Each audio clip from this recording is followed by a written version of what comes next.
Sebelum nonton video yang satu ini, jangan lupa subscribe dan pencet lonceng agar tidak ketinggalan updatean baru dari IDX Channel.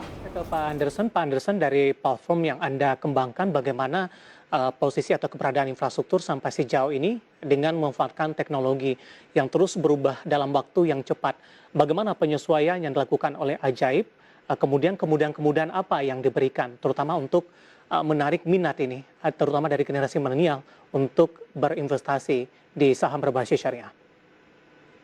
Baik, kami di tengah pandemi semua perusahaan itu lagi melalui transformasi digital, apalagi di bidang sekuritas ya.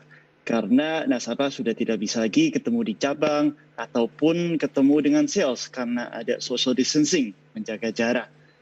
Maka dari itu saya rasa dari sisi Ajaib dan juga teman-teman lain di pasar modal, semua harus mengambil kesempatan ini untuk meningkatkan sistem teknologi informasi. Untuk di Ajaib contohnya, kami menggunakan teknologi untuk membantu inisiatif edukasi kita. Ya, jadi kita dalam 3 bulan terakhir sudah menjalankan lebih dari 100 acara edukasi secara online karena kita melalui sarana teknologi seperti virtual Zoom conference yang kita hadiri hari ini, tapi juga kami melalui situs kami. Jadi website Ajaib sekarang sudah menjadi website terbesar yang khusus seputar investasi di Indonesia. Kami bagi-bagi puluhan ribuan artikel gratis untuk kaum milenial dan anak-anak muda untuk mulai belajar tentang bagaimana cara berinvestasi saham. Kita memberikannya secara gratis loh. Kenapa? Karena kita percaya bahwa kalau anak-anak muda Indonesia belajar mengenai investasi, mengerti tentang pasar modal, ini akan baik untuk seluruh pihak. Ada juga yang harus dilihat dengan perkembangan teknologi informasi yang begitu cepat, mitigasi risiko juga harus mengikuti.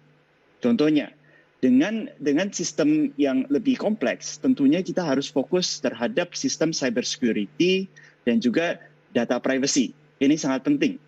Makanya saya juga mau apresiasi juga dengan Bu Fadila dan teman-teman di OJK juga mengeluarkan regulasi yang menjaga kepercayaan dari terutama investor retail dengan perkembangan teknologi informasi yang baru ini itu sangat cepat gitu tantangannya. Ada juga tantangan dari segi SOP, dari operasionalnya juga. Kita juga sekarang harus membuat contohnya SOP untuk DRC sistemnya, mungkin Disaster Recovery Center ataupun dengan pengecekan sistem IT berkala. Itulah semua perkembangan yang sangat baru karena kalau kita bilang kita akan transformasi digital, itu bukan hanya membuat satu website gitu. Karena ini adalah pergantian dari keseluruhan sistem. Karena sekarang semua sudah online, jadi kita harus juga ikuti dengan mitigasi risiko yang baik. Baik, dengan kemudahan-kemudahan yang diberikan Pak Anderson, kemudian juga adanya pandemi, perilaku masyarakat lebih banyak secara elektronik ataupun online ini. Seperti apa dampaknya kepada Ajaib? Apakah pandemi ikut mempengaruhi atau dengan peralihan secara digital ini justru dari respon terhadap investor-investor baru di Ajaib justru mengalami peningkatan di tengah pandemi ini? Ya, mungkin pandemi itu ada impact-nya ke seluruh bisnis ya. Sekarang ada baiknya, ada buruknya ya. Dari segi baiknya, kami juga beruntung ya. Dalam beberapa bulan terakhir kami dapat kontribusi banyak SID saham baru, terutamanya di kaum milenial yang sebelumnya belum pernah berinvestasi sama sekali. Kenapa?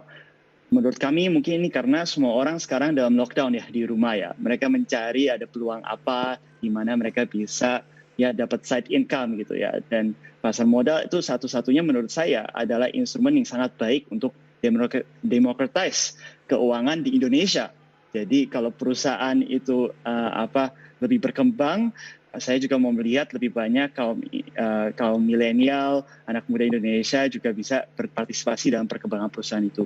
Tapi tentunya juga ada kesulitan lebih lagi. Karena sekarang kita udah nggak bisa ketemu face to face. Yeah. Dan terutama di user base kita yang kebanyakan pemula, kan lebih enaknya kalau kita bisa duduk sebelah mereka ngajarin berbareng-bareng. Maka dari itu kami adaptasi. Sekarang edukasi kami melalui IG Live, melalui email, melalui website kita. Itulah yang kita semua harus pelajari. Baik, saya ke Pak Adit.